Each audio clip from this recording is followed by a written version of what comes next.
Mic test.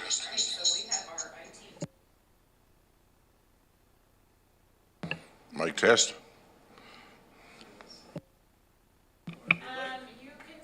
Testing, testing.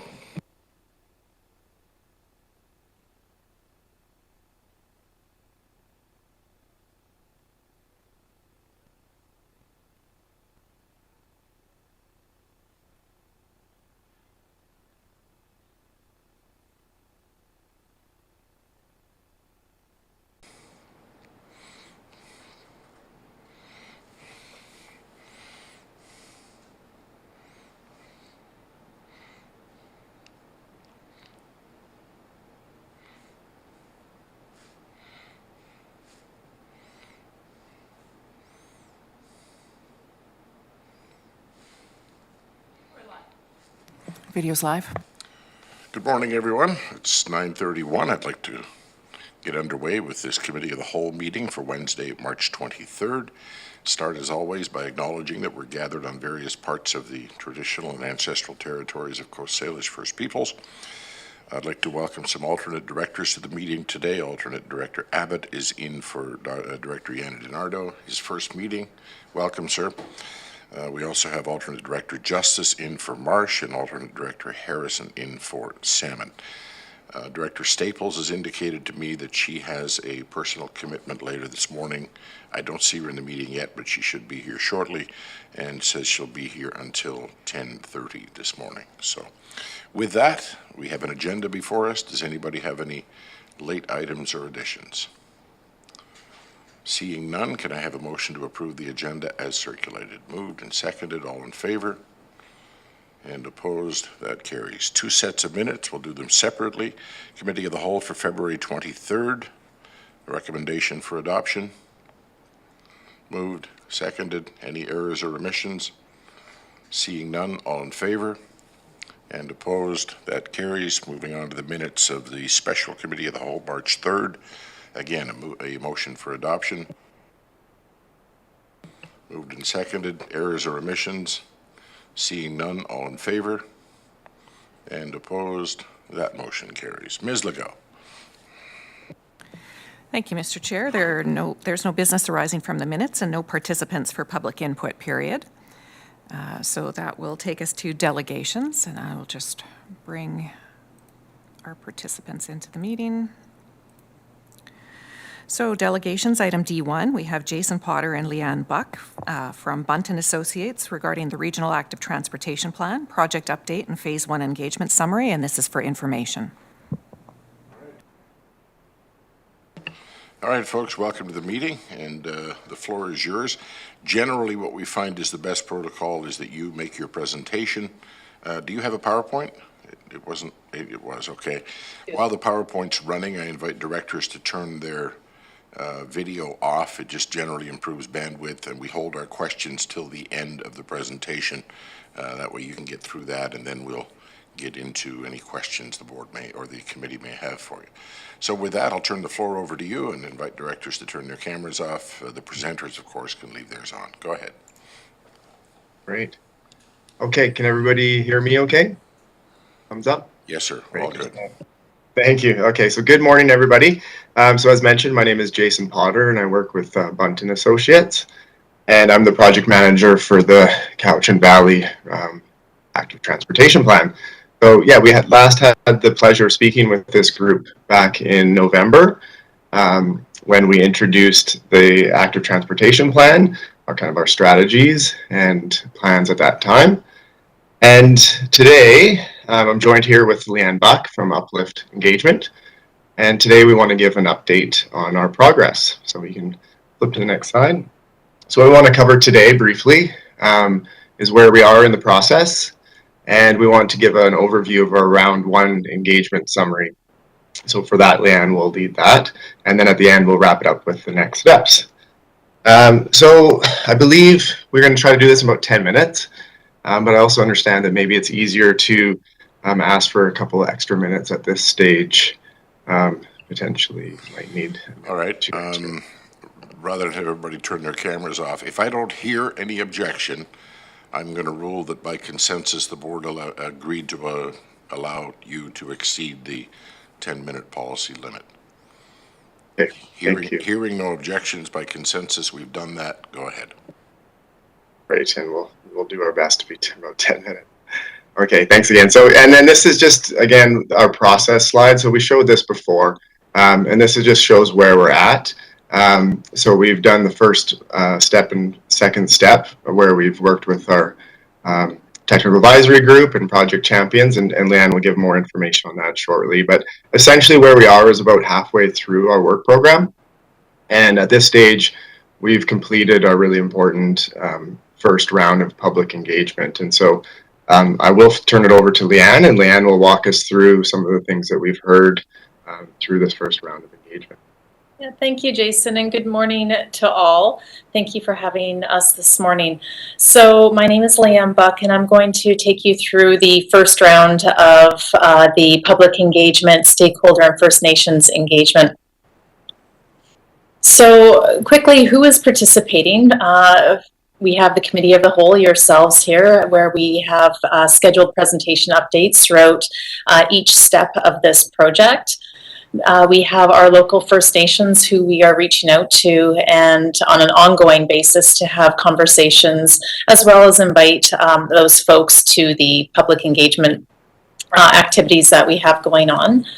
We have a technical advisory group, and that's made up of the member municipalities, the Ministry of Transportation, the BC Transit, and the CVRD Land Use Services. And with them, we have scheduled workshops at step 2 and the next step 3 as well. Our project champions, and project champions are really advocates of active transportation, those folks in the community who really want to see action and education around sustainability and active transportation. And we have 17 representatives to date, and that list is growing depending on who contacts us and who hears about the project and wants to get involved. And then, of course, the regional community at large, we are reaching out on an ongoing basis to the community to get involved and provide comments on the project.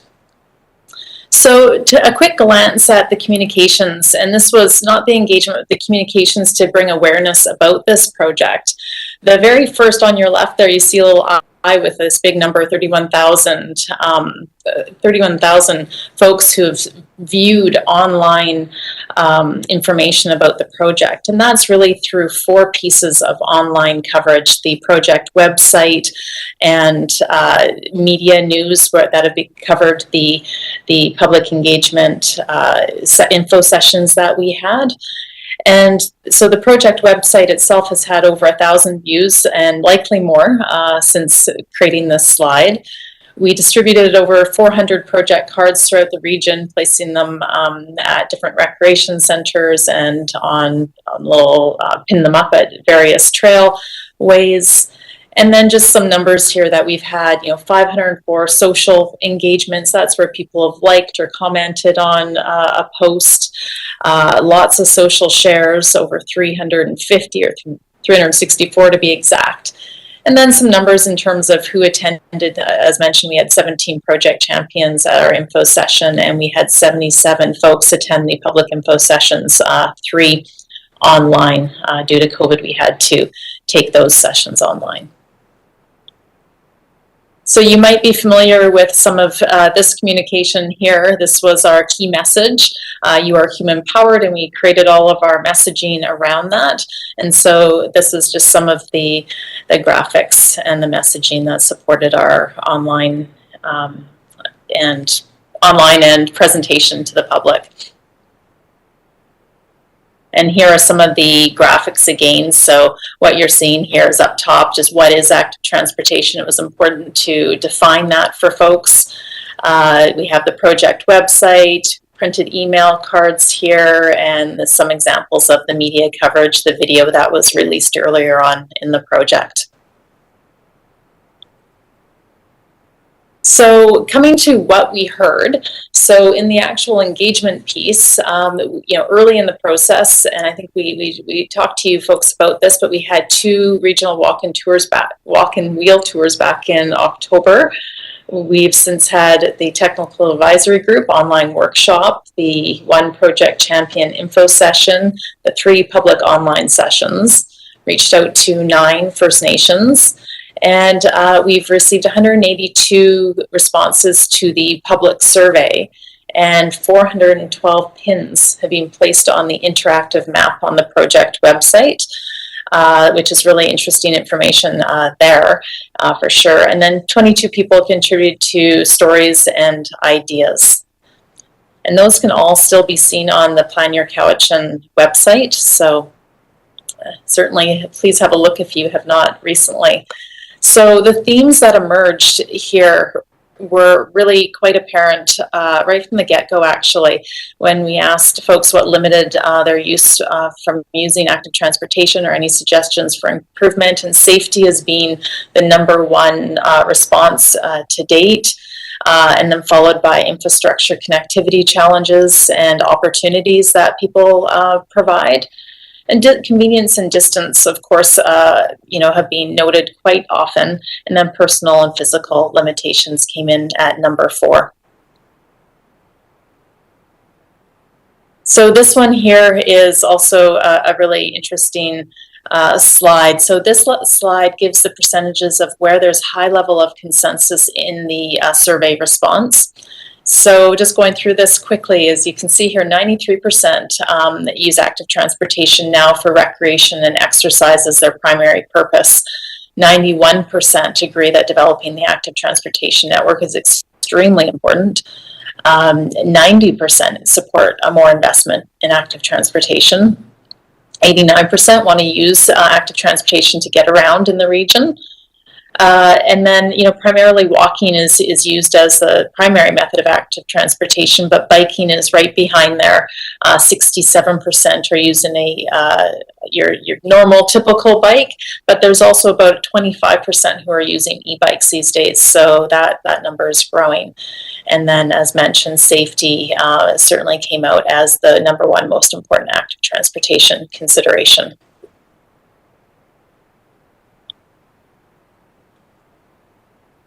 So here's an example. We took the information we received and we thought it would be interesting and certainly handy to sort it by location through the 9 electoral areas. And so this is just one example for electoral area A, Millbay-Malahat. We took the 3 questions and how important is developing active transportation in the region? Would you support more investment, and what limits you from using active transportation? So in the detailed engagement summary report, we include the results for each of the 9 electoral areas, and we also include comments from each of the 9 electoral areas. So I encourage you to go check that out. It's interesting to see what the comments are based on various areas throughout the region. When we spoke to project champions, we also gave them a survey and asked them what their priorities were for active transportation. And once again, safety, as you can see in this word cloud, is quite paramount. It came front and center, safety and accessibility, as well as connecting cycling, biking routes, continuing those routes. And then again, those comments are included in the detailed engagement summary report. Beyond that, on the Plan Your Cowichan website, on our project website, we're receiving ongoing feedback. So from the engagement map on the left here, there's lots of pins continuing to be placed. Feedback from the idea board, there's lots of good feedback there, and there's a couple stories that were shared. So we continue to encourage people to use that platform to lend their voice. So that wraps up what we heard during the first round in a nutshell. And again, there's lots of information to dig into if you wish to do that, and it's shared on the site. And I'm going to hand it back over to Jason to talk about what the next steps are in the project. Great, thanks, Leanne. Okay, yeah. So with this, we've got really a mountain of information to dig through, and so what we're doing now is we're working through that and compiling a list of potential projects from that, and also from the field work that we did, and also other planning work that's ongoing or has been conducted over the last few years in the region. So with that potential list of projects, we'll then look to evaluate that in light of various criteria, such as connectivity, obviously what we've heard from public engagement, cost-benefit analysis, asset efficiencies, and looking for areas of safety concern. And then parallel to that, we are also working on design options in terms of what we can do, for example, rural roadways, shoulder treatments, multi-use path design. And so we'll be working in collaboration with the ministry to find out what we can do in terms of offering solutions.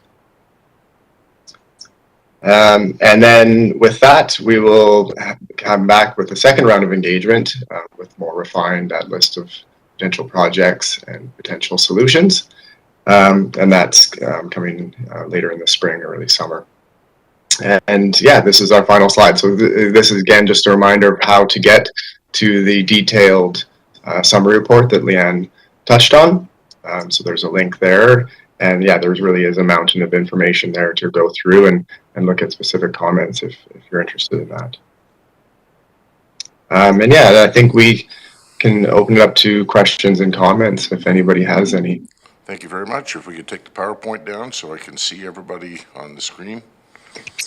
Because right now it's just a bunch of little boxes across the top, and I'm going to be missing some hands, I'm sure. There we go. There we go. Thank you. So who wants to lead off with the first question? Director Markman. Thanks. Thanks very much for the update and the progress of the report.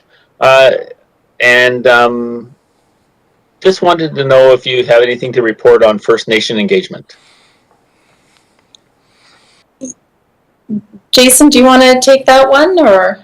Sure, I can lead, and then Leanne, maybe you can fill in a bit. But I know that Leanne's that's been a real focus for us from the beginning, and it's something that we started early on, and it's something that will be going on throughout the project. We've had conversations, and I've had some direct conversations myself with a couple of groups. But Leanne, I know that that's something that Leanne's been working on quite a bit, and I'm not sure if Leanne, you want to add any more details to that. But.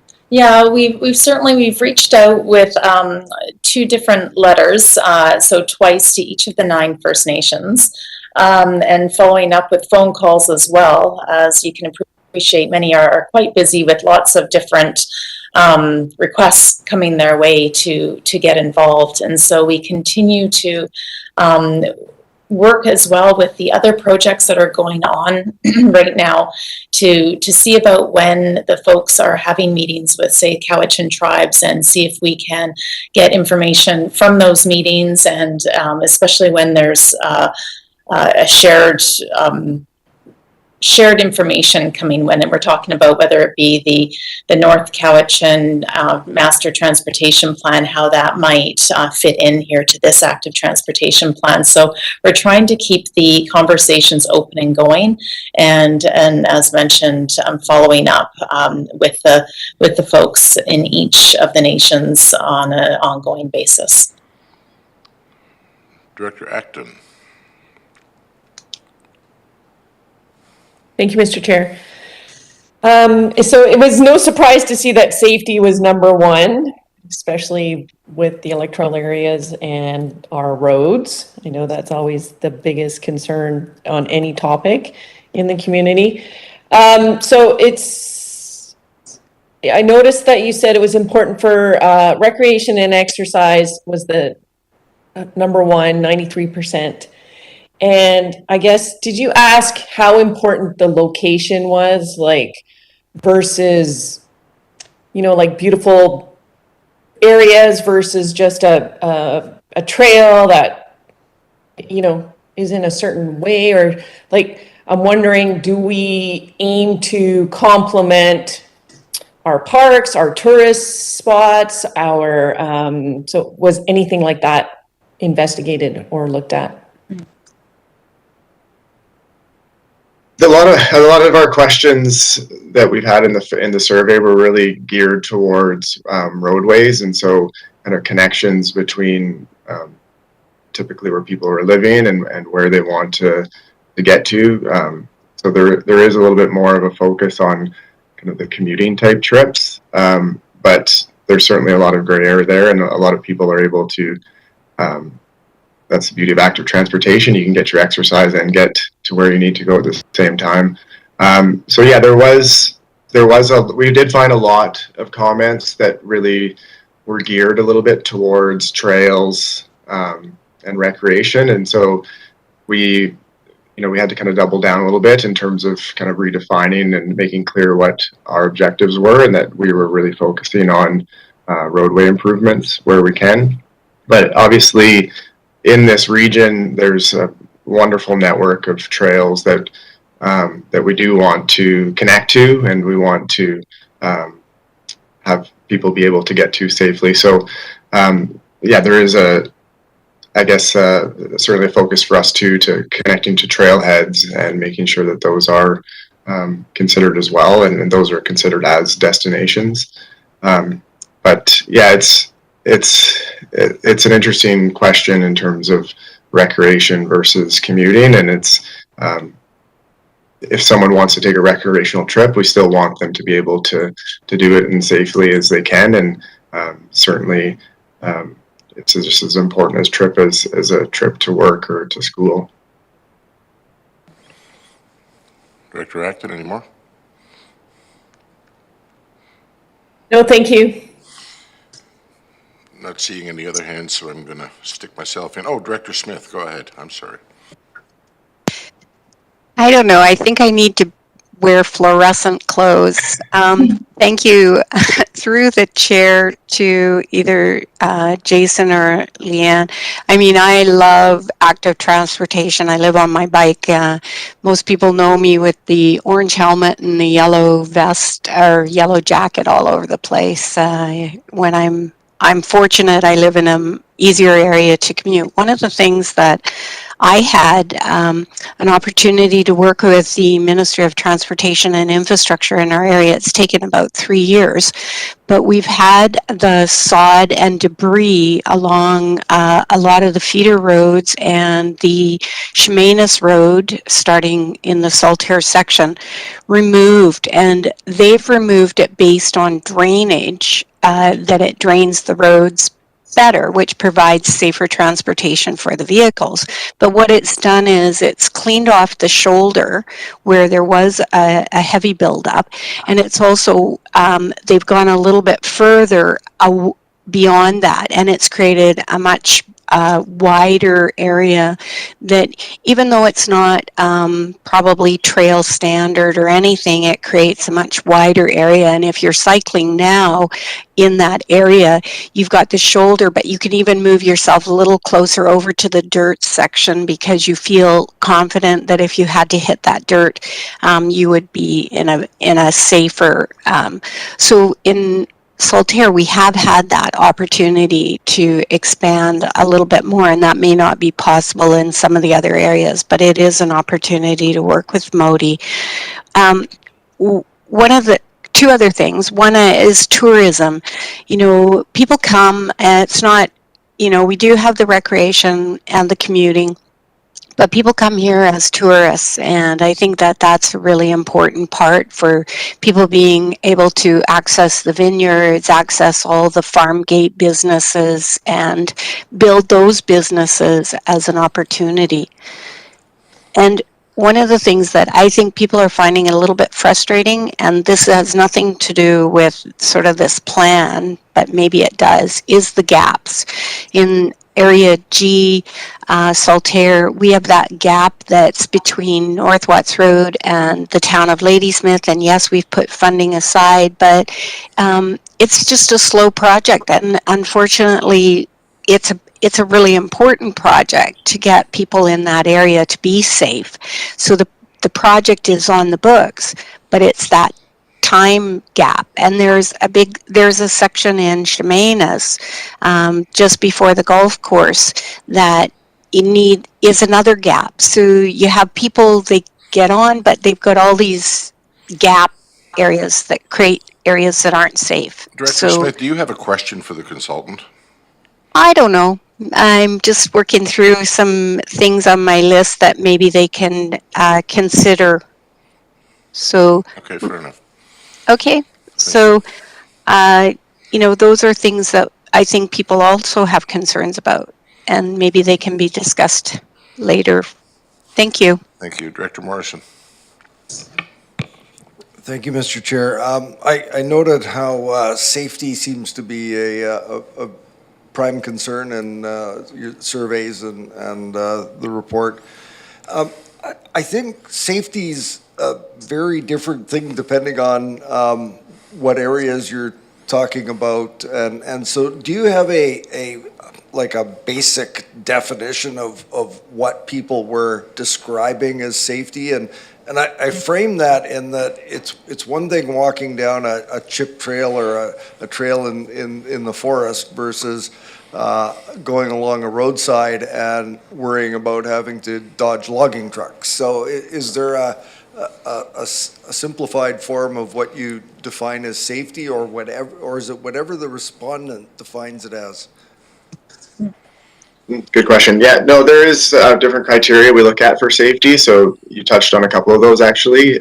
If there's heavy vehicles along the route is one consideration. We do look at volume as well. So in terms of the amount of vehicles that are adjacent to potential walking or cycling paths. So those are some criteria that lead into safety. We look at also sight lines if there's deficiencies in areas like that as well. So there's a few different items that are looked at for that, and especially when we get to kind of the nitty-gritty of comparing one potential project versus another, that's when we get into looking at volumes and shoulder treatments in terms of the condition that the shoulder's in and elements like that. So there's kind of a high-level safety thing where we've take from the public engagement and it checks a box, but we definitely dig into it quite a bit more than that as we move forward with our process. I have a question as well. It goes back to, I think, your fourth slide. I still have it up on my other screen here. 31,000 total online coverage views. That's great. 31,000 people saw it. Most didn't do anything with it or respond, which is normal. But I see, 400 cards distributed, 500 social engagements, 17 people attending the champion info session, 77 attending the public info sessions, out of a population of almost 100,000. How satisfied are you with the level of response we got, with the actual volume of engagement relative to maybe other projects you've done? Because these numbers, frankly, this may seem to be a political statement, but we're being asked to spend a substantial amount of money on active transportation based on input that I'm seeing here from very, very, very few people in our community. How do we align those things? I think I'll go first. Yeah. Okay, You want to go ahead, sure. Leanne? No, you go I'll ahead. go first and then, because I can compare it a little bit. It's a great question, and we've done a few other projects of this type, and so I can kind of give a little bit of comparison. But generally, from my standpoint, I'm very pleased with the input that we did receive. A key number there is really that 184 surveys completed. Those people spent a fair amount of time to do those surveys, and their comments are, some were very brief, but there was a lot of detail in a lot of those comments. A lot of those comments had 5 or 6 or more recommendations for locations to look at. So there's a lot of information, and the people that did take the time to do the survey or use the map tool, they provided very valuable information for us. So we have a lot to work through, and from my standpoint, and comparing to other projects we've done in BC and Alberta, the amount of participation that we've had, we're feel quite good about that.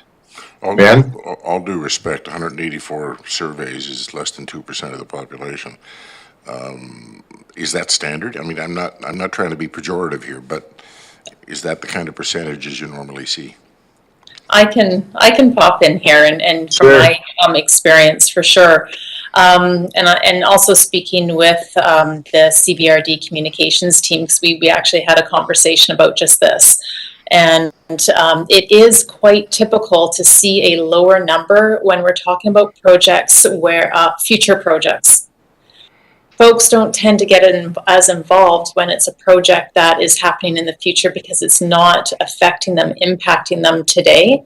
And so to ask questions about future plans, a lot of people want to be aware, they want to know, but you don't necessarily get that same high level of immediate feedback unless a project is impacting those folks now. And so that's one consideration to be that I think is really quite important.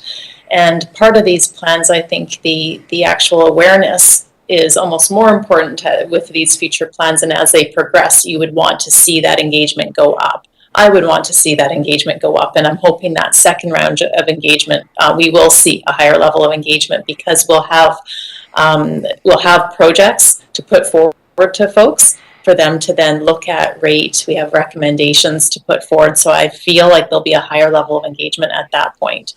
I'm not sure if that answers your question. Fair enough. I was just trying to get a feel for where we sit relative to other work you've done in this arena.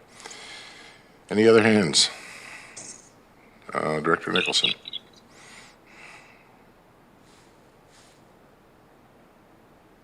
I apologize, I missed part of the presentation, and so you may have covered this. I'm wondering if you heard very much about the Island Corridor railway bed and turning that into a trail or not. And I know that you were focused on roadways, but did that come up very often? It came up a lot. And it sounds like it's quite a passionate topic, and there's certainly people that would like to see it used in one way, and others that want to see it used in a different way. But absolutely, there was a lot of conversation about that. There was that was perhaps the most feedback on any topic. It might have been that one. So absolutely, we heard a lot, and that's something that is a focus for us in terms of understanding how to move forward in the best way possible. So will you be making some recommendations about that corridor to us? Because that's pretty dangerous territory to tread on, as you're probably aware based on the engagement. Yeah, we will. We plan to have recommendations for that. Okay, thank you. Anybody else? Director Harrison. Where these studies have been done in the past, have they had any influence on the senior levels of government with respect to the infrastructure?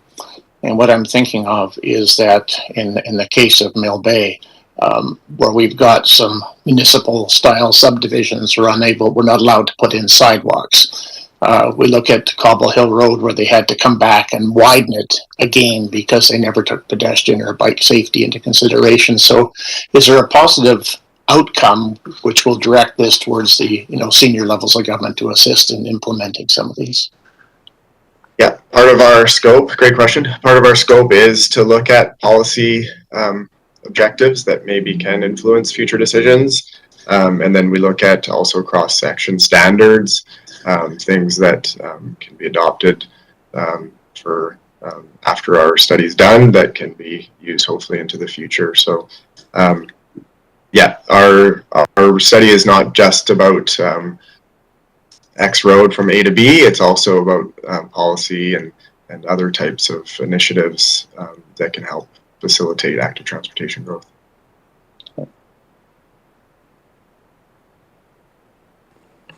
Director Martman, was that your hand, or were you scratching your nose? Sorry, Mr. Chair, I've had my hand up for a while here. Sorry, Director Stone, go ahead. I would just suggest if you look into the rail bed conversation, you actually contact the owners and review the Supreme Court rulings on the integrity of the corridor, because once the rail is removed and abandoned, the corridor no longer exists in continuity. So it's just important that if you're going to be making recommendations, you review the Supreme Court information as well as the current status of the railway before making any recommendations. Thanks. Yeah, thank you. Yeah, good point, of course. Any other hands? Folks, thank you very much for your presentation. It's much appreciated. We look forward to the next round and see what comes out of this. Great. Thank you. All right. We'll move on to the agenda. Ms. Legault. Thank you, Mr. Chair. Moving on to staff reports. Item R1 is a report from Parks and Trails Division regarding the Regional Active Transportation Plan Round 1 engagement update, and this is for information. All right. Is there there's a staff report attached to the agenda, which is written by Ms. Pressman. Do you have anything to sort of flesh out the report, or are you ready to take questions, or how do you want to proceed on this, ma'am? Thank you. I don't have most of my, or pretty much all of my report was covered by the presentation from the consultants, and but I am available to answer any questions related to the report. Anybody have any questions? This is here for information. There's no motion or action required.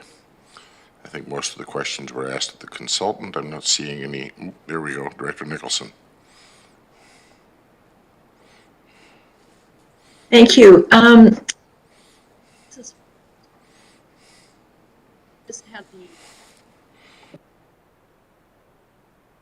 not able to hear you, Director Nicholson. Director Nicholson, I think you muted yourself by accident. Nope, still not hearing you. Your lips are moving, but... Okay, well. Oh, there you go. Go ahead. There, okay. Yeah. It's my computer. We just had the CBRD had the engineering work done on the Miller Road, Coxila Road, Indian Road area, which is a big issue for my community as far as improving the safety of that very densely populated area. And what we learned was, not to my surprise, there are significant drainage issues that will add significantly to a cost of any roadside pathway.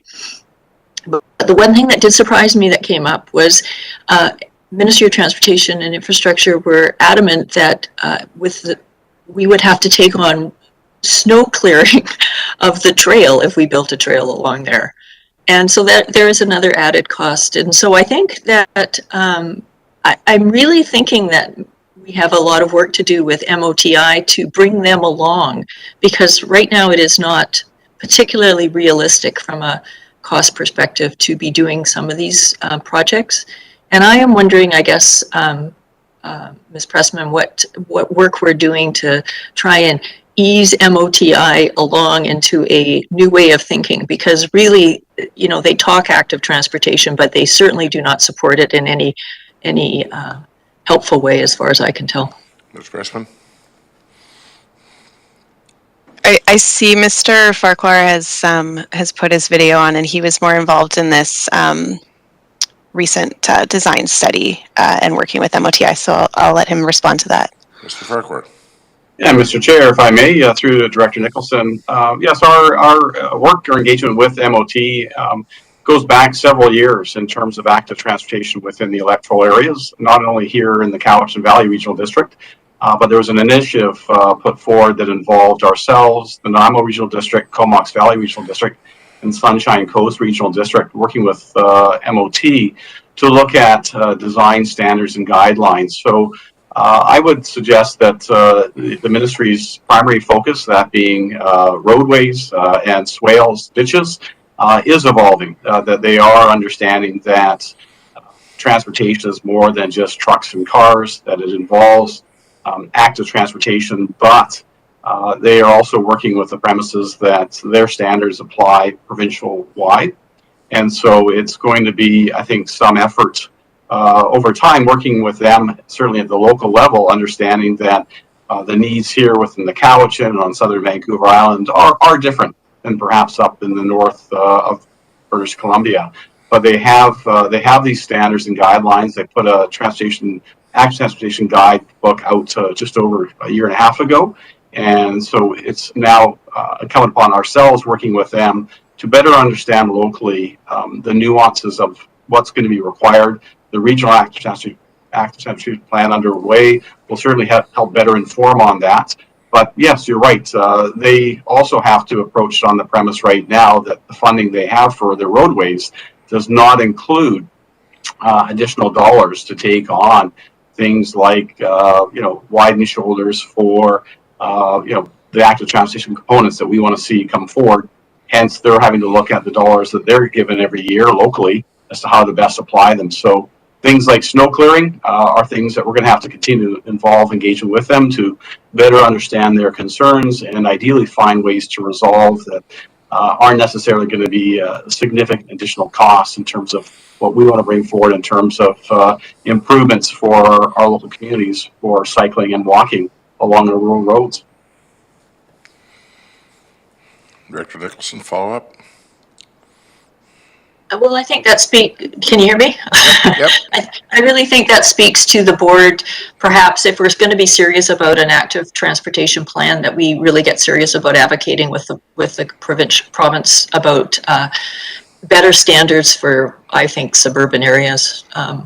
Really, we have to get serious about this because it is hugely unsafe out there. Thank you. Anybody else? Seeing no hands, we'll move on. Ms. Legault. Thank you, Mr. Chair. Item R2 is a report from the Finance Division regarding procurement policy updates. And the proposed recommendation is that it be recommended to the board that the revised procurement policy attached to the March 23rd Committee of the Whole staff report be approved. All right. Somebody want to move the motion so we can get it on the table? That's moved by Director Stone, seconded by Director Staples, and I see Ms. Annis has popped up. Any questions on the report or the issues? Director Morrison. Thank you, Mr. Chair. Through to Ms. Annis. So I read the report with great interest, and it's important that we have up-to-date and modern and clear policies. I note mention of the BC SPI, BC Social Procurement Initiative, which is expanded across the province, support from the provincial government, and clearly there is the concepts are embedded in some of what's described in the policy. But I was a little curious, is there any particular reason why there, when you actually open up the policy and read it top to bottom, that there isn't any mention of the of that particular initiative, the BCSPI initiative, and that we are, at least at this point in the policy, committed to some of the concepts and beliefs in that system? And so I just, we mentioned trade agreements, we mentioned a bunch of other information, but if we're committed to the BCSPI concept and the idea of social procurement and adding value to the spending that we do as an organization, why couldn't we mention it in the policy? Good morning, and thanks for having me here. Through the chair to Director Morrison, no, there's no specific reason we haven't mentioned it. We did look at the policies of other BCSPI, formerly CCSPI members. None of them have explicitly mentioned the initiative. It wasn't. It's not intended to necessarily acknowledge that. We're not opposed to doing that, but I think we just wanted to put forward with the social procurement some principles-based approaches, and this is what we see social procurement as including in terms of expanding our definition of best value. But if it's the will of the board, we can certainly acknowledge the BCSPI as part of the policy. Director Morrison, follow up.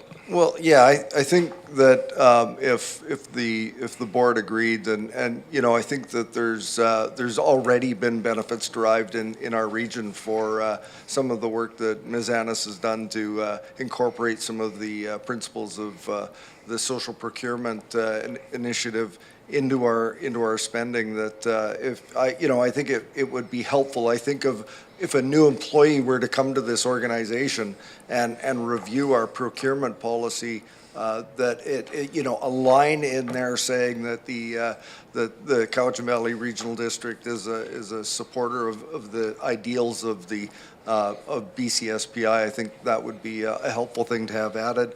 Don't know how staff would want to proceed with including that in the policy prior to it going to the board, but I think it makes sense to have at least a mention, a line in there indicating that. Thank you, Director Morrison. Director Justice. Thank you, Mr. Chair.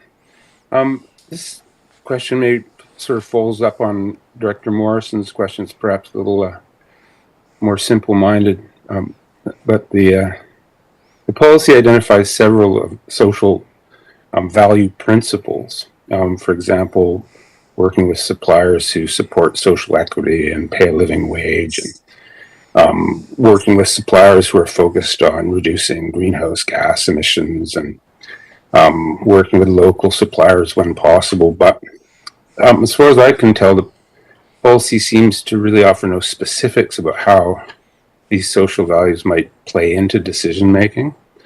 So other than saying it's the responsibility of, say, a general manager to ensure that the department's procurement practices comply with the policy, how will these values actually be used in procurement decision making on a practical level?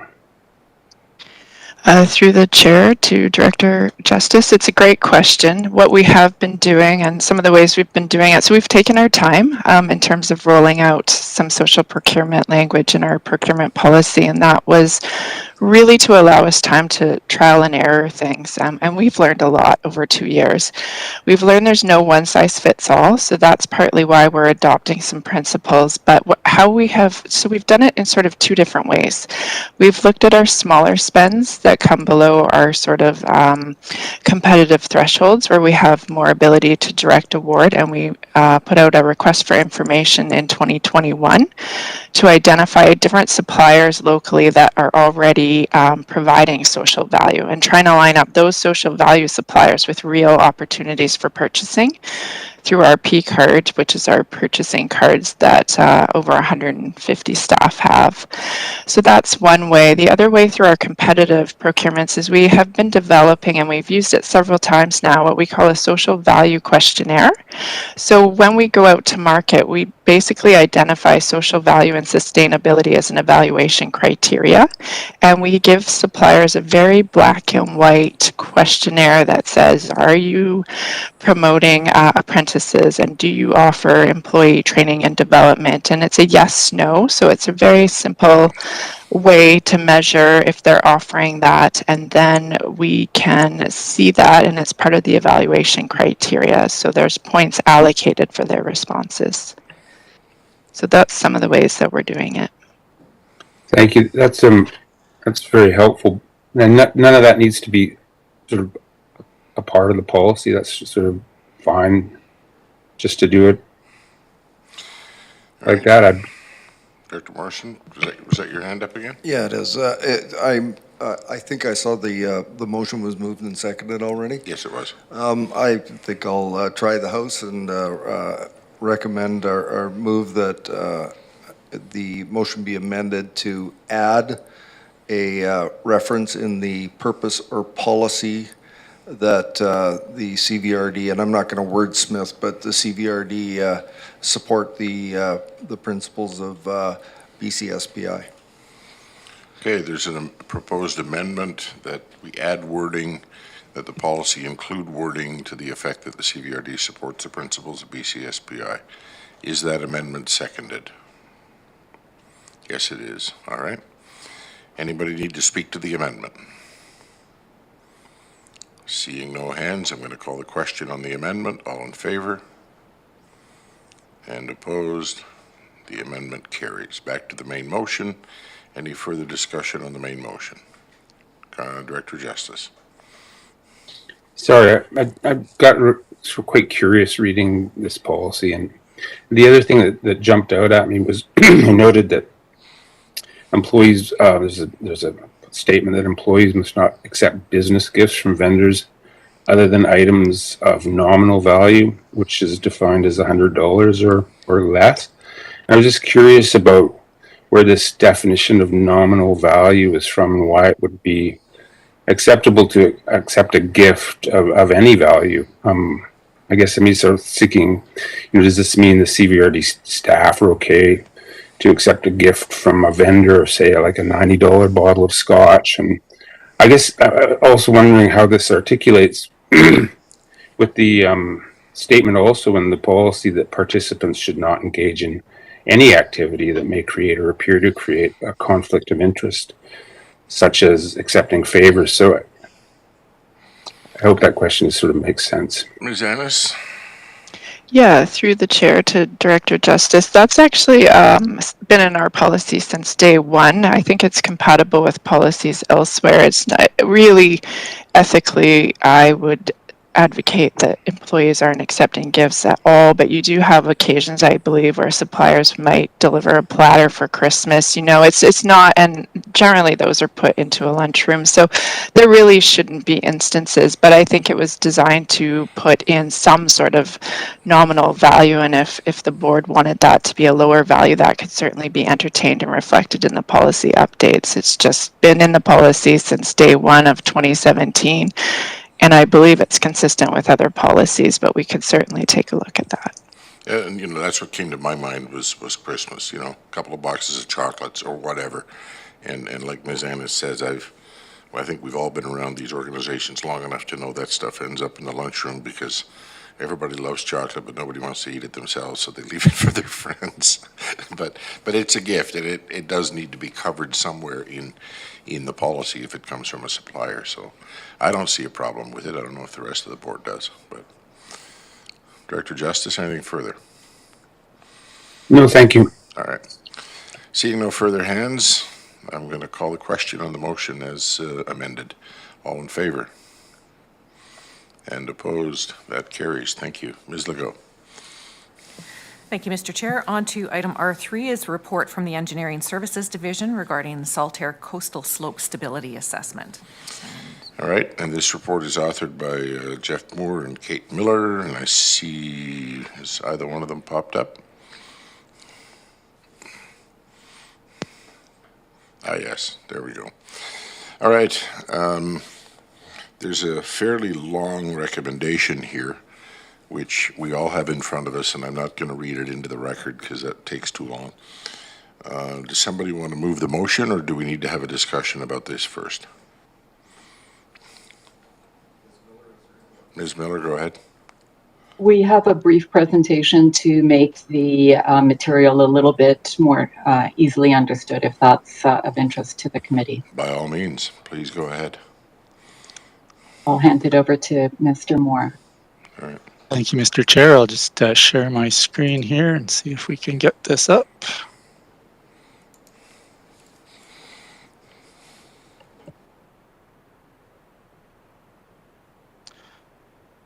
Is that working for folks? Yep, and I would again invite the board to turn your cameras off until the presentation's done. Go ahead. Thank you, Mr. Chair.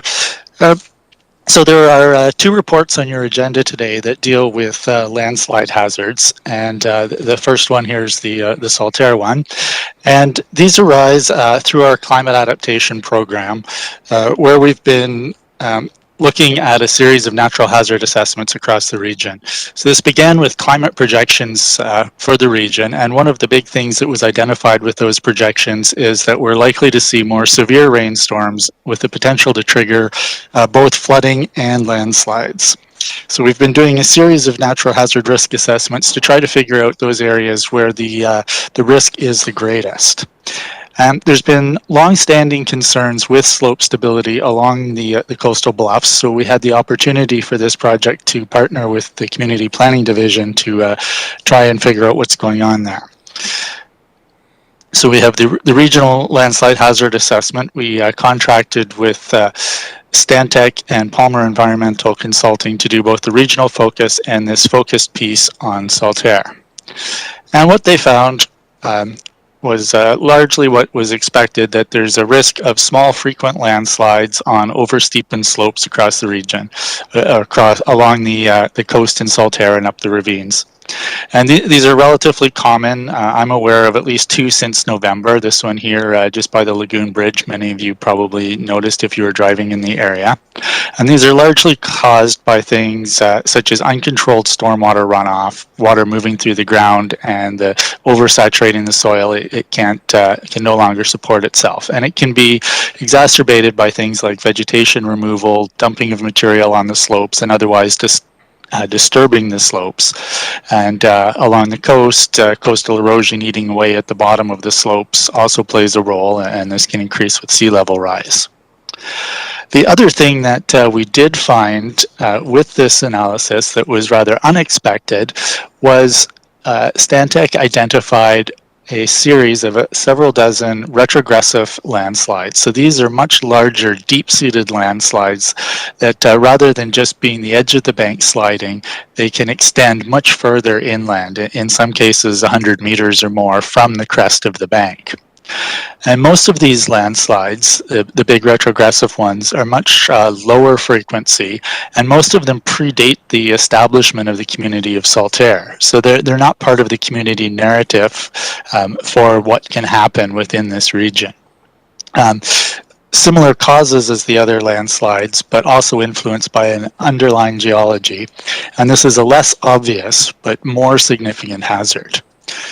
So what Stantec and Palmer did was they, all the landslides that they identified, they reviewed them and determined what's called the Farböschung angle, which basically means after the landslide takes place, what is the slope at which the material has come to rest? So measuring the slope from the toe to the crest.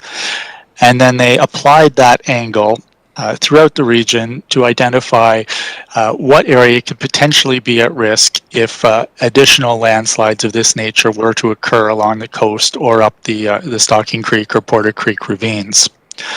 So they are, based on this, are recommending a setback that goes to where the landslide could extend, and then an additional 15-meter safety factor for that.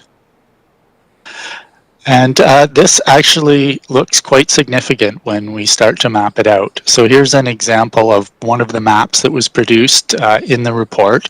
The purple lines that you see on the map are the historic retrogressive landslides that have been identified. This is the area around the Stocking Creek Lagoon. And then the orange line is where they calculate that the extent inland could be of a potential landslide. And then the green line maps out the 15-meter buffer in addition to that.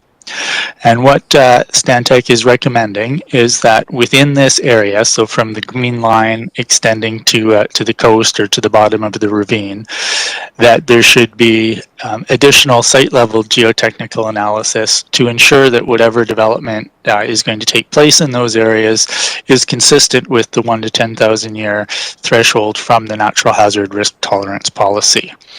So the first thing they're recommending is establishing this this setback, which would likely take the form of a development permit area.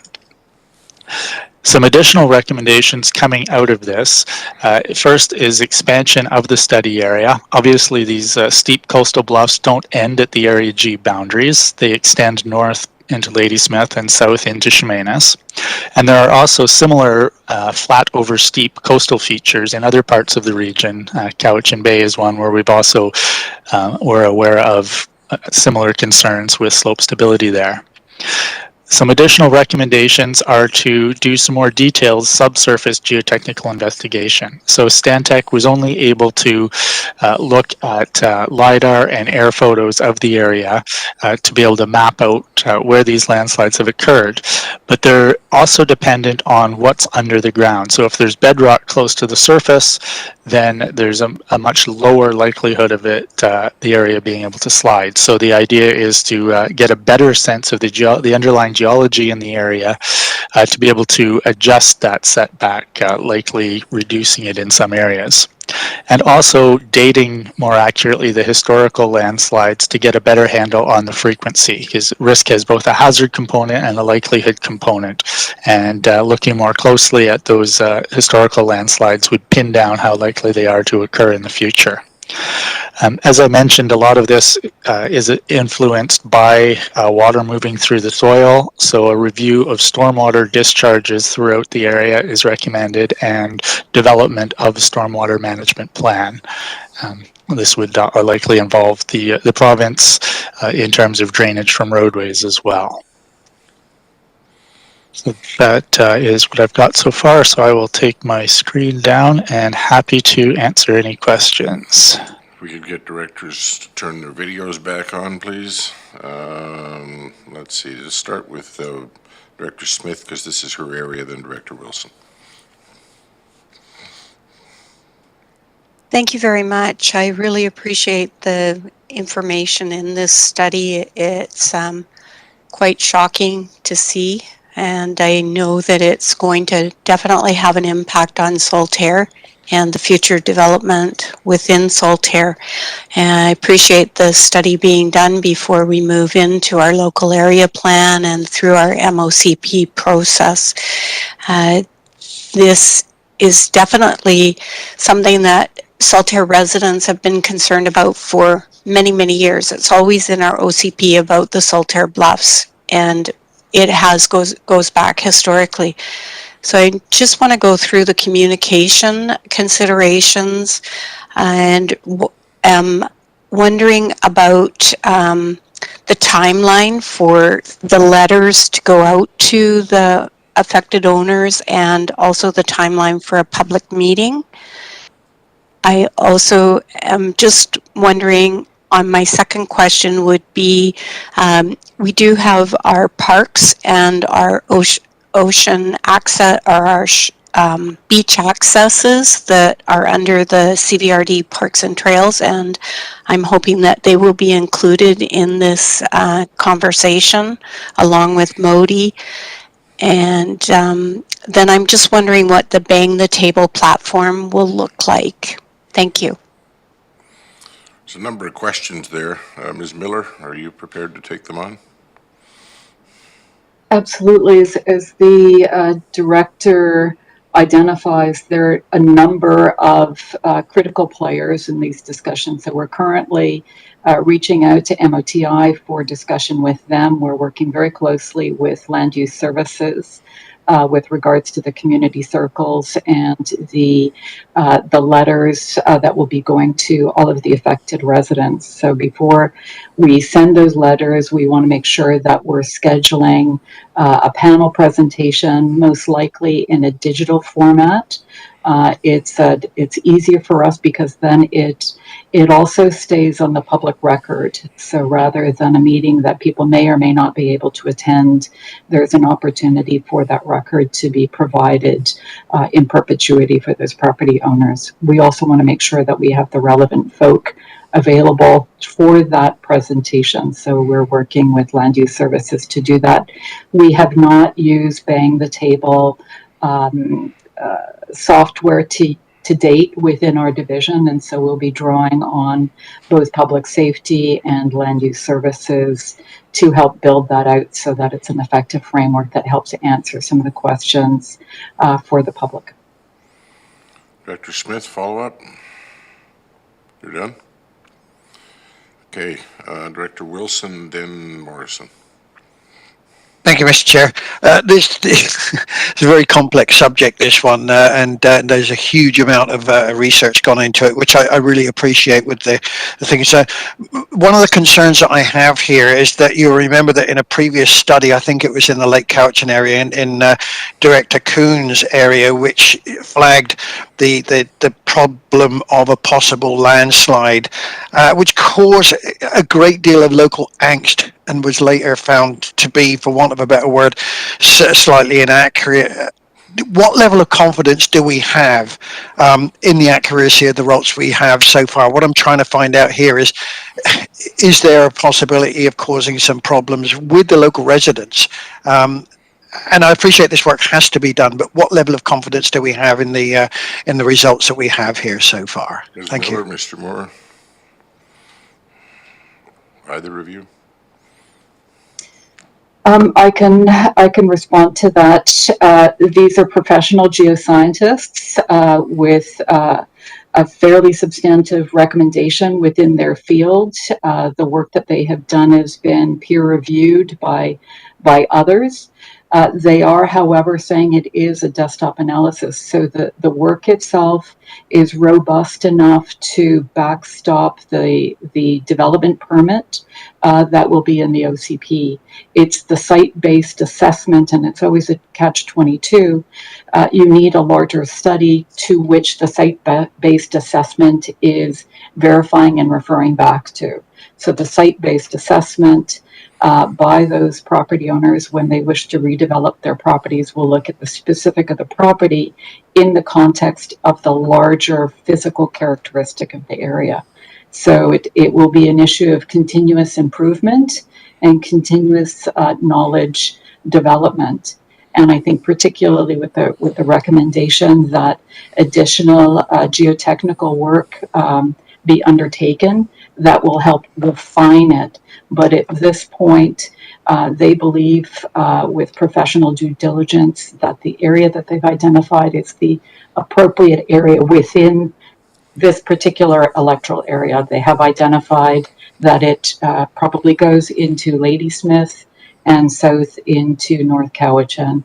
And as such, we have briefed staff in both of those organizations so that they're aware of the issues. They're taking that into consideration in their community planning and development guidelines as well. Thank you, Ms. Miller. Director Morrison. Thank you, Mr. Chair. And, this is all very interesting and technical stuff. And last time I checked, I don't think there's any geotechnical engineers amongst us. And you do a pretty good job of trying to get us to a level of understanding. And that level of understanding is challenging. And I think that we all learned some things with the UBO Rockfall and landslide exercise that we went through, and it would be foolish of us not to have learned some of the things that we did from there.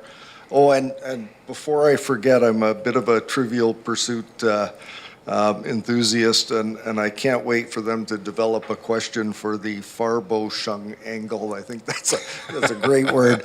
But back to the notion here.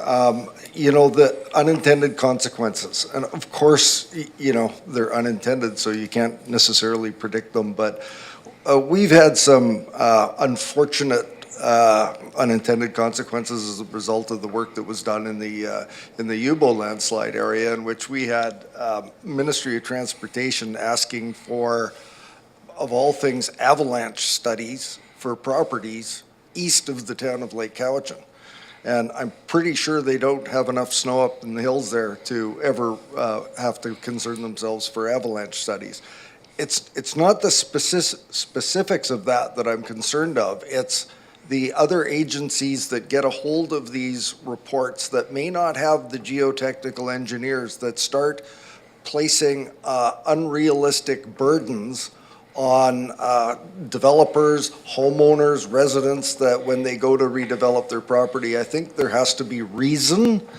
So are we doing a good job of making sure that when a important report like this is sent to other jurisdictions or other agencies, that they are having a clear and full picture of what this entails and the limitations of what they entail, so that they don't end up causing those additional unintended consequences like we've experienced with the developers just east of Lake Cowichan. So do you have a high degree of confidence that these will be interpreted within the scope in which they're written? And to add, within the local knowledge, because we don't do avalanches here on the island. Ms. Miller. Thank you. That's an excellent point. And it's always something we're very concerned with. We cannot control staffing in other organizations or their level of expertise. However, we try very hard to brief, inform, and collaborate so that we're building a joint understanding. And so, for example, the more local example of this type that I would bring is we did the slope stability work for the Allenby Road area a number of years ago and provided that to the province. There has been ongoing issues, and many of you may know that Allenby Road still is closed from a slide from November 15th. So the staff within MOTI are working closely with Cowichan Tribes to do additional geotechnical studies, create a better understanding of the challenges in that particular area, which are very similar to the area that we're discussing right now. So I believe, strongly that the staff that are currently within MOTI have a level of understanding and technical ability to be able to utilize this information effectively. Whether that staff stays within our area or not is so all we can do is bring it up. We are certainly going to be discussing with them not just the geotechnical issues arising from the study, but also exploring potential mitigative activities such as a formal drainage study and plan and potential for possibly infrastructure that removes some of the pressure from the areas at risk. That's the best we can do at this point. Follow up? No? Director Martman, then I'm going to put myself on the list. Director Martman. Thank you. Very interesting. And also, I'm sure I did my avalanche training on the island, so there are avalanches there. Yeah, okay, just not in the Cowichan Valley. Come on. Yeah, okay. I'm interested in this, in how you would also assess other areas. So, for example, Area H, if you go across to Ladysmith Harbor, a lot of the land along the water is reserved, but there are pockets of areas that are Area H. I'm wondering if those are those looked at, or what's the approach to see if there's any risk or should be studied. Ms. Miller, will that be covered in the next bullet, which is the regional landslide hazard assessment? To some extent, typically what we like to do within this division, because we don't have a lot of funding, is we will do a case study to see whether or not there's an issue and whether or not through the exploration of that question that we have within the case study, there are ways to mitigate it. And so this is a case study right now for this particular area. We would be looking at the findings and looking at potentially expanding, depending on funding, obviously, in partnerships, expanding that analysis to other similar areas. And so we would be looking at the type of soil, the type of slope that we're looking at, as opposed to doing a slope stability study of everything, because there's different drivers. So these are very, very fine soils that really don't have much of a physical structure when you start to load them. So that's what we'd be looking at. Follow up, Dr. Martman? I guess my question goes back to the one map we saw where we incorporated that line and then drew the purple and green and I think pink or orange.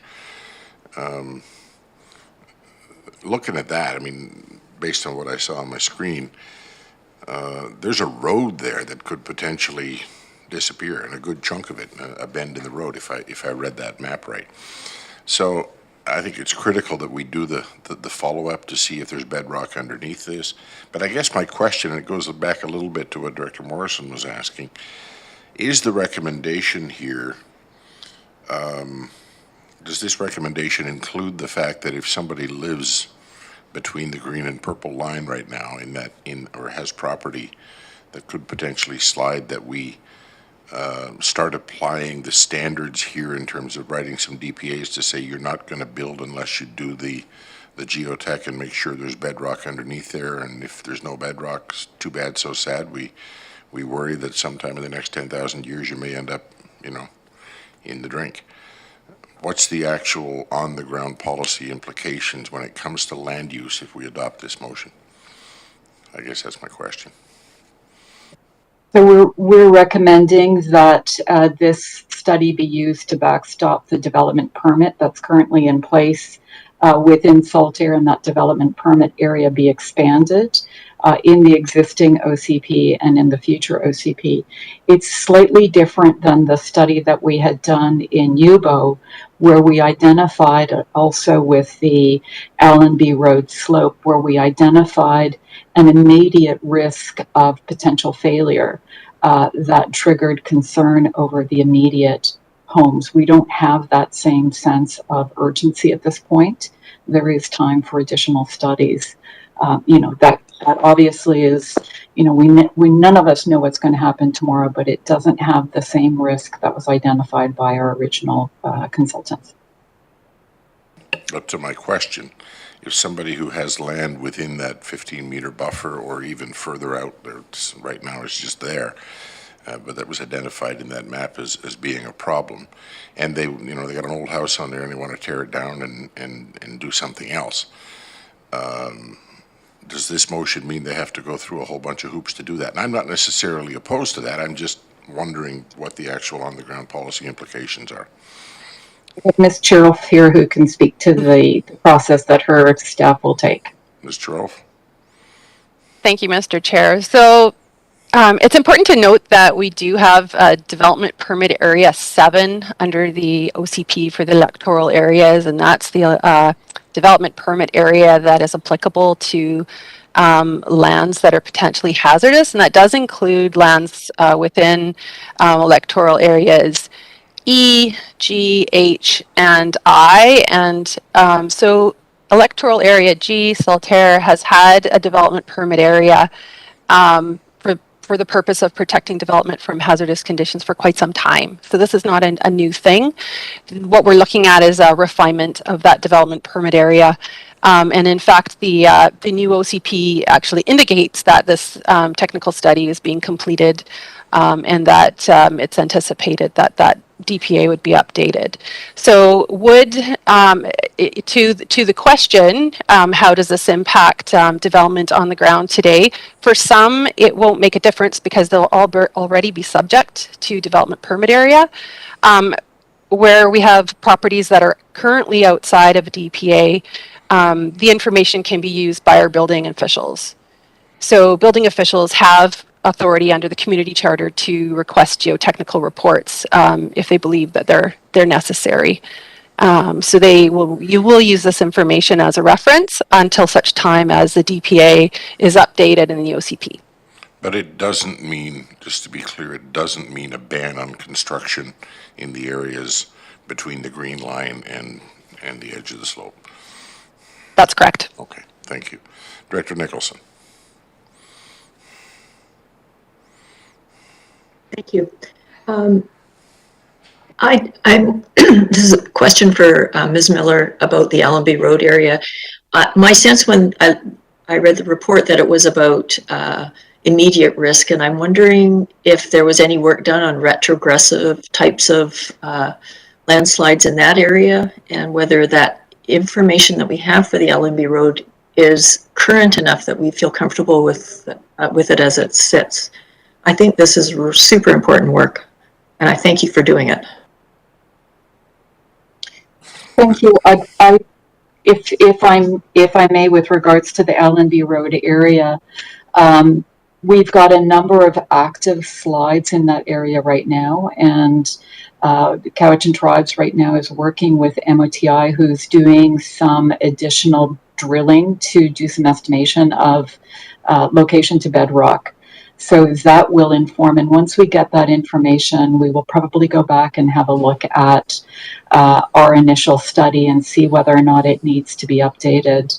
As you know, we've got a number of houses just on that crest, and we've got a number of houses right below the crest, and we've got an active slide right now on one particular property just further east of the two slides on Cowichan Tribes lands. So it's very challenging for us. It's not, we have informed the property owners that they cannot undertake certain types of activities without risk.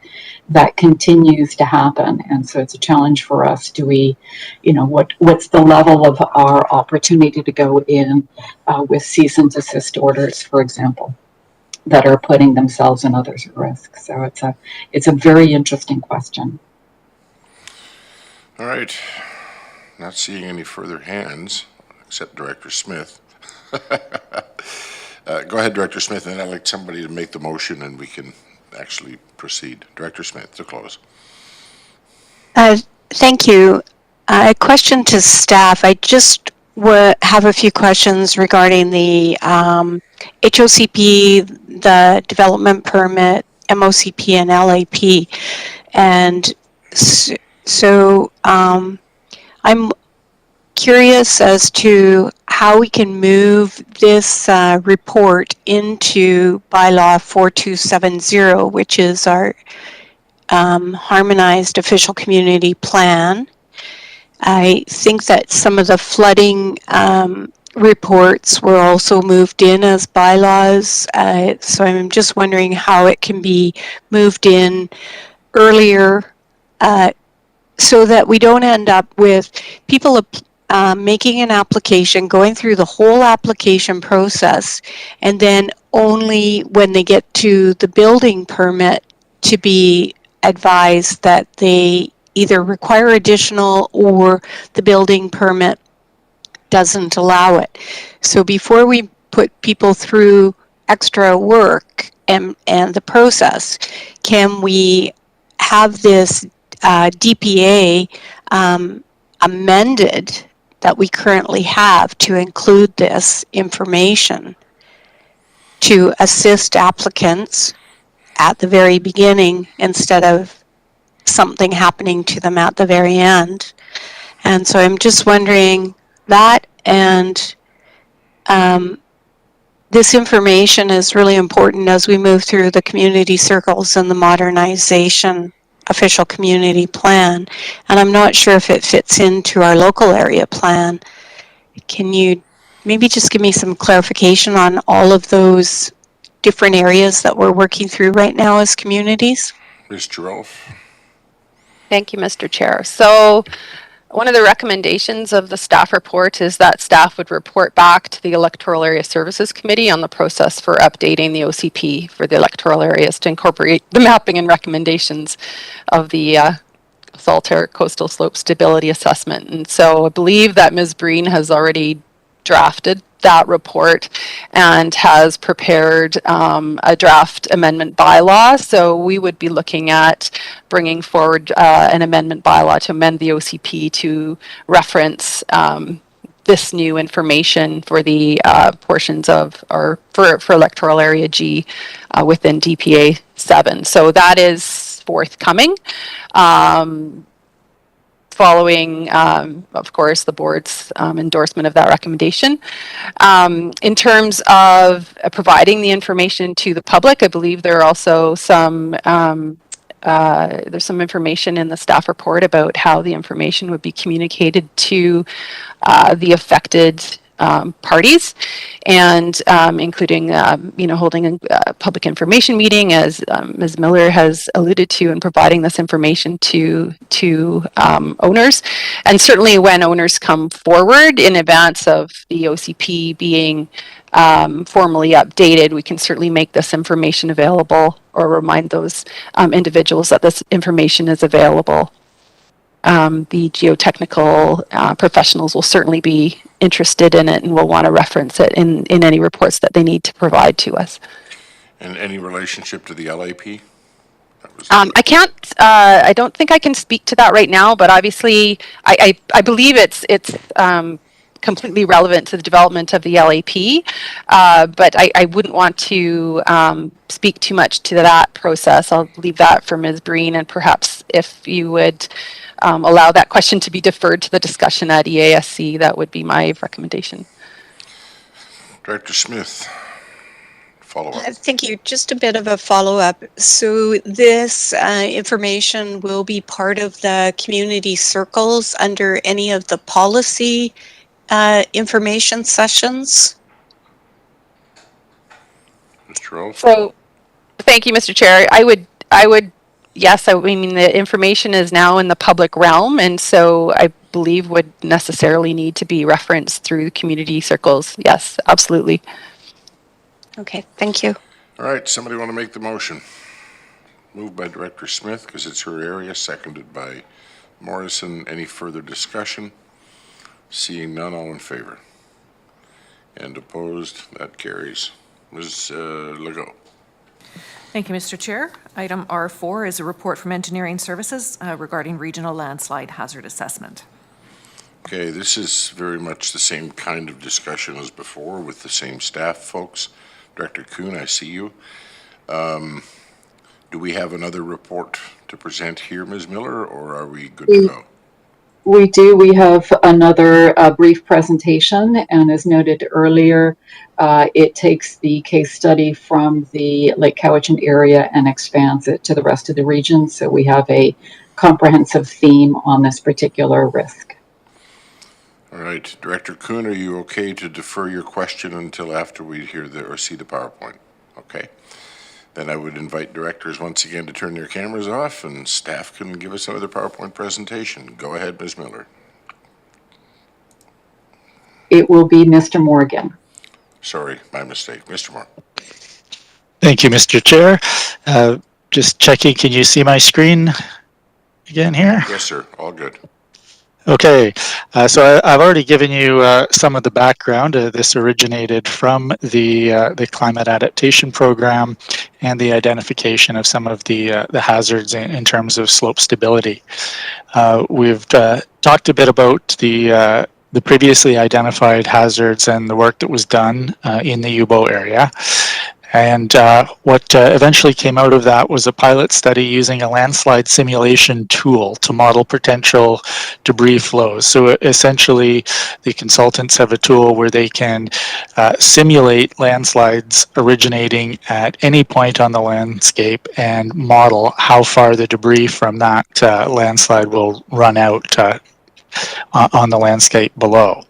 So they ran a simulation of tens of thousands of landslides and see where the debris ends up. And then they drew a line across the bottom of that, essentially, and said that they're very confident that below that line, the area is well below the 1 in 10,000 year threshold from the Natural Hazard Risk Tolerance Policy. And above the line, that's where we have the DPA applying, where you'd need to start looking more at a site level geotechnical assessment to see if a particular development is within the guidelines of that policy and any hazards can be mitigated. In 2021, we had the opportunity to expand this pilot study to other areas across the region. So again, this was Stantec and Palmer doing the work. And they started out doing a landslide inventory across most of the developed portion of the region, identifying two different types of landslides. So debris flows, which is where you've got a kind of a slurry, a wet mix of water and debris sliding down the slope and often into channels, and also looking at rock avalanches. So a different kind of avalanche is the term that they do use here. This is basically rockfall, so big chunks of rock falling off the rock outcroppings, and where's it going to end up? They did a regional model to identify the areas with the highest likelihood of landslides. And then in those areas, they did a focused analysis on the potential for landslides. And most of the areas that they identified as having the highest potential are around Cowichan Lake. So they did their debris flow runout analysis in 5 locations. So up above Kaikus here, several drainages up above Honeymoon Bay and Masatchi. This area here they did not look at because that was covered previously. But then they looked at Cottonwood Creek, an area over here around Highway 18 above Scutts Falls and Mayo Road. And then they also looked at the Bald Mountain area. The good news is what they found is that the vast majority of the areas that are at risk from debris flows are well up into the watersheds, and that in most areas there's very low risk of debris flows extending down into the developed portions of the region. A couple of exceptions that they did note were in the Cottonwood Creek drainage, where there's potential on the left-hand map here. You can see that there's a hazard area extends through the UBO lands and also across some properties just to the east of the Pine Point area. So these are not year-round dwellings. There's recreational properties in that area. The other area where they identified a potential hazard was in the Woodland Shores area. Most areas they were concentrating on areas that had a high or very high likelihood of landslides occurring, and that they found encompassed lower risks as well. In the woodland shores, there aren't really areas where there's a high or very high risk, but there's a moderate likelihood of debris flows occurring there. So essentially 1 in 2,000 years. But the potential there, if debris flows were to occur on those slopes, they would extend right to the lake shore. So those are the two areas that they identified for debris flows. In terms of rockfall, they identified 3 areas around the region. Again, the north shore of Cowichan Lake, also the slopes of Mount Zuhalem, and we've again talked to North Cowichan staff about that area, and Mount Prevost, but again, there's no development anywhere near the hazard areas there. So they took a similar approach for the rockfall hazard in measuring the angle at which the rockfall shadow, essentially, so how far the rocks could travel down the slopes. And again, in this area along the steep slopes on the north shore of Cowichan Lake and east of there appears to be the potential for rockfall to reach a handful of residential properties, as well as impacting roads and hydro lines, other linear infrastructure there. Many of these are already within the previously identified debris flow runout area, so there's already a requirement in those areas for a geotechnical report to support development. So the recommendations coming out of this one are to work with the staff in land use services to determine the best ways that we can incorporate these hazards into the TPA and report back to ESC on that.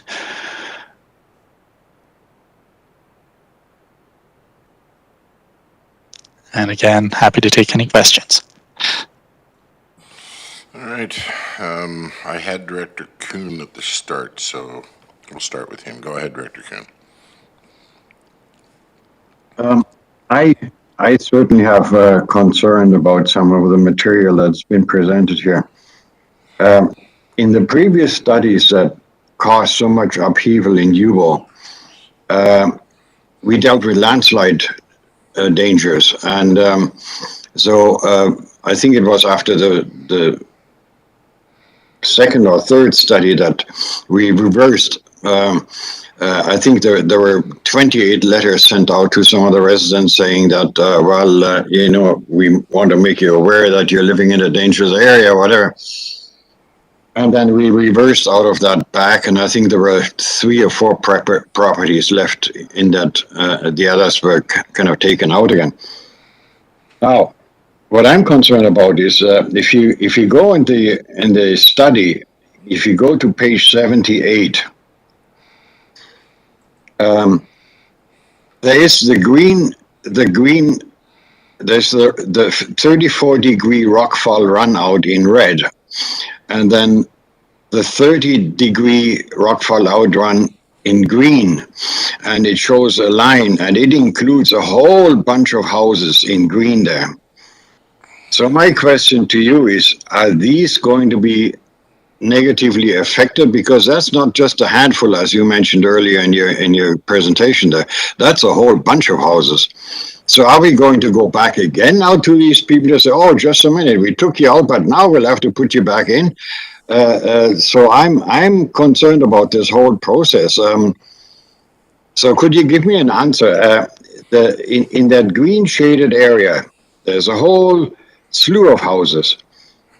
Are they in danger, or do you consider those to be in danger, or what do I look at here? Mr. Moore.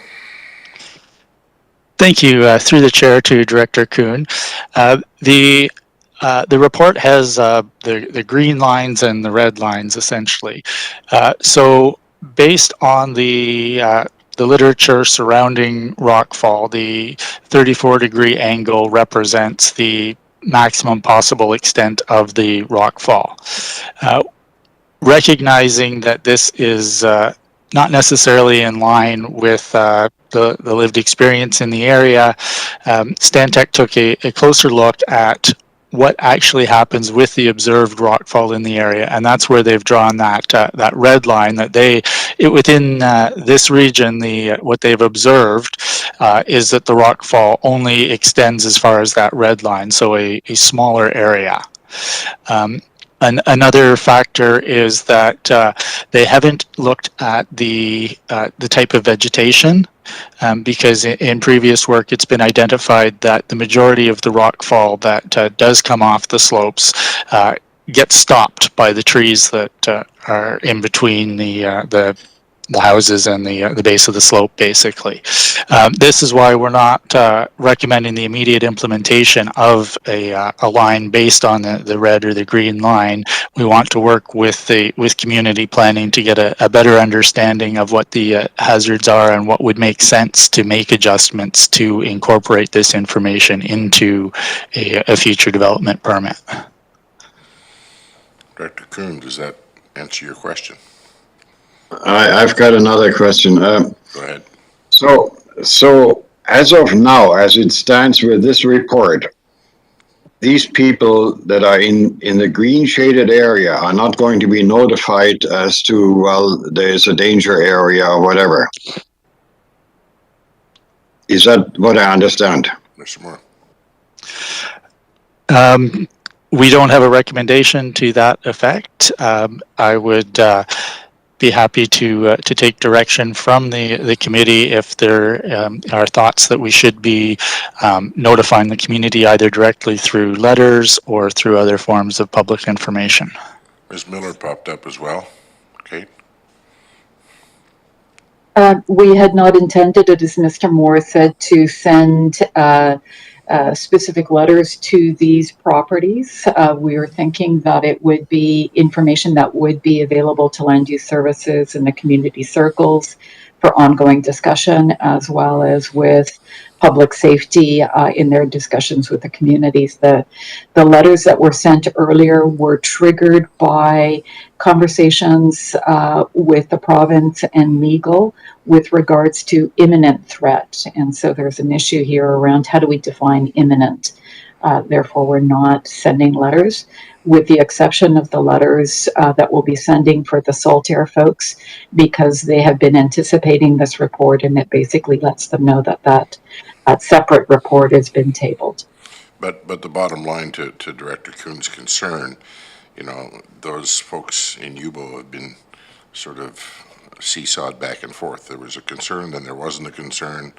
And what I'm asking him to ask is there now again a concern? Is this going to ramp it up again in community? And I'm hearing you say no. We are not intending to send additional letters at this time. This information provides additional information to the geotechs who may be doing work as required as part of the DP, but we're not increasing the narrative within the UBO area. Director Kuhn. Well, I mean, this is going to be public, right?